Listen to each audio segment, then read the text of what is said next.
Bismillahirrahmanirrahim. Assalamu alaikum students. I am Dr. Zahid. Today our topic is ex situ germplasm conservation. What is ex situ conservation? Ex situ means off site, site से बाहर. Ex situ conservation is the chief method for preservation of germplasm obtained from cultivated and wild plant material.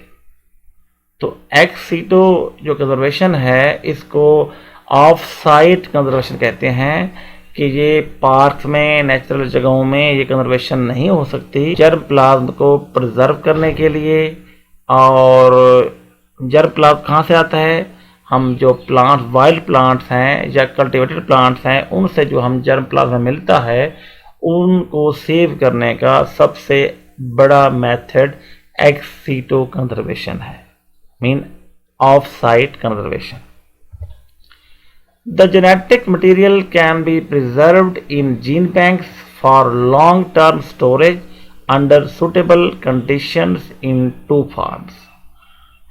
Genetic material दो शक्लों में preserve होता है, one is seeds and other is in vitro cultures. जैसे कि plant cells हैं, plant tissues हैं, organs हैं वगैरह वगैरह। तो सबसे पहले हम देखते हैं कि germ plasm conservation in form of seeds. Usually seeds are the most common and convenient materials to conserve plant germ plasm.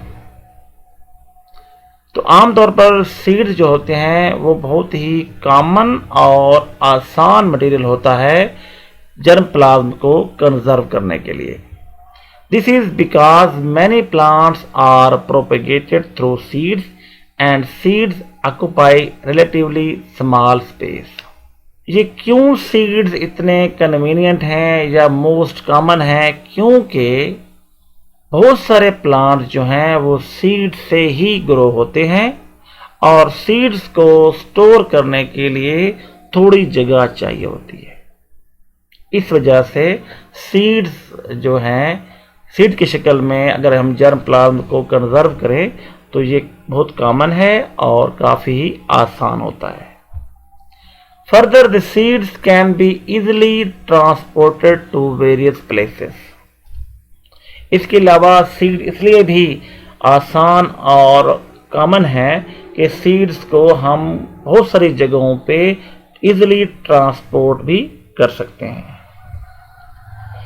आप देखते हैं कि कौन सी लिमिटेशंस हैं जो सीड कंजर्वेशन में होती हैं। Viability of seeds is reduced और lost with passage of time. तो सबसे बड़ी जो लिमिटेशन है सीड कंजर्वेशन में वो है कि सीड्स की जो वायबिलिटी है वो टाइम के साथ कम होती है और फिर ज़ाय भी हो जाती है। अगर टाइम के साथ साथ उसकी वायबिलिटी कम हो जाए तो फिर सीड्स ग्रो नहीं हो पाएंगे और हमें उन सीड्स को स्टोर करने का कोई फ़ायदा नहीं होगा और हम जेनेटिक सोर्स को ज़ाय कर देंगे। Number 2, the seeds are susceptible to insect और pathogen attack often leading to their destruction. दूसरा जो सबसे बड़ा इसका नुकसान है सीड स्टोरेज का वो ये है कि मोस्टली सीड जो होते हैं वो इंसेक्ट और पैथोजन के अटैक के लिए ससेप्टिबल होती हैं और जब अटैक होता है तो फिर वो सीड ख़राब हो जाते हैं। This approach is exclusively confined to seed propagating plants and therefore it is of no use for vegetatively propagated plants जैसे कि पोटैटो है, इपोमिया है, डायोस्कोरिया है वगैरह वगैरह। तो इसका जो तीसरा बड़ा नुकसान है सीड स्टोरेज का वो ये है उन प्लांट्स के हम सीड स्टोर कर सकते हैं जो वो प्लांट्स जो सिर्फ और सिर्फ सीड से ग्रो होते हैं। लेकिन ये जो टेक्नोलॉजी है सीड स्टोरेज की ये उन प्लांट्स के लिए यूज़ नहीं होती जो कि वेजिटेटिवली प्रोपेगेटेड होते हैं जैसा कि पोटैटो है, इपोमिया है, डायोस्कोरिया है। ये प्लांट्स जो हैं ये सीड से ग्रो नहीं होते, इनकी जो प्रोपेगेशन है वो थ्रू वेजिटेटिव होती है, इसलिए सीड स्टोरेज जो है सिर्फ उन प्लांट्स के लिए ठीक है जो सिर्फ और सिर्फ सीड से ग्रो होती हों।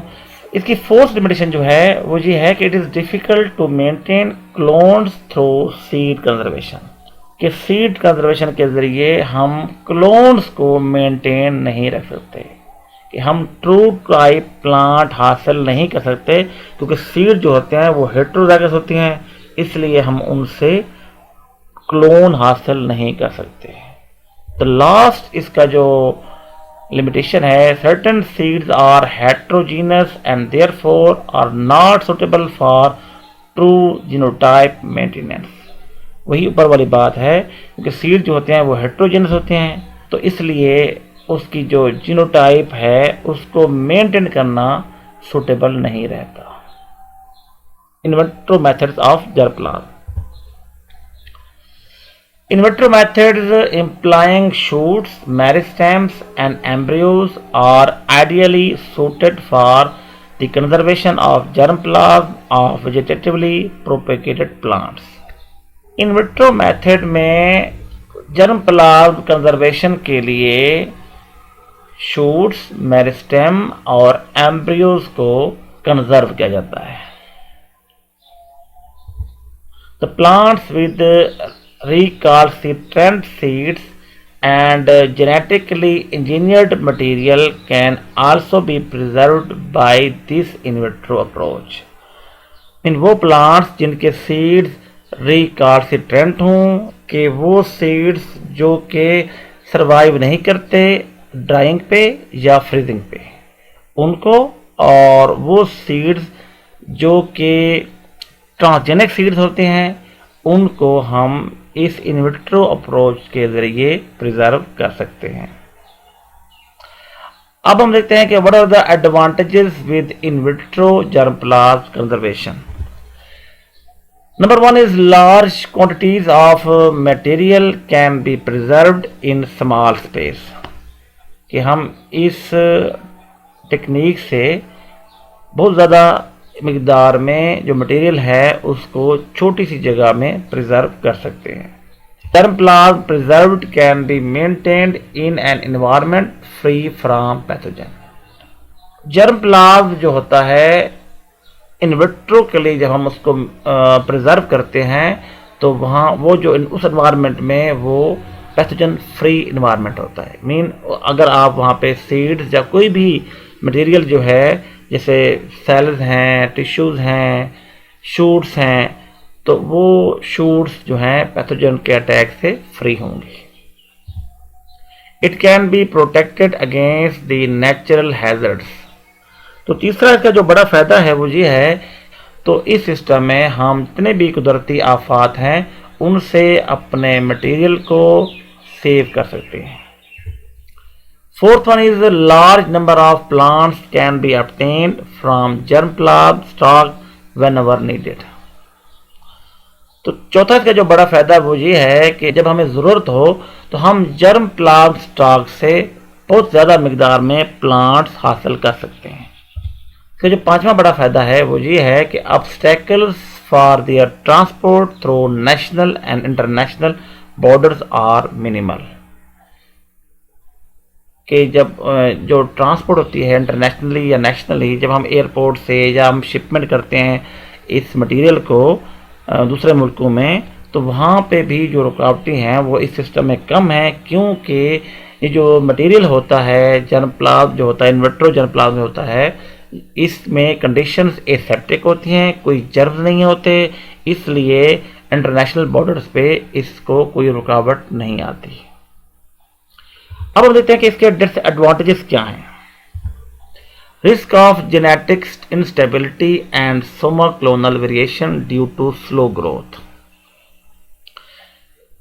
इन विट्रो जर्मप्लाज्म कंजर्वेशन एक स्लो ग्रोथ प्रोसेस है और इस वजह से सोमोक्लोनल वेरिएशन आ सकती हैं और जेनेटिक इंस्टेबिलिटी का भी रिस्क होता है।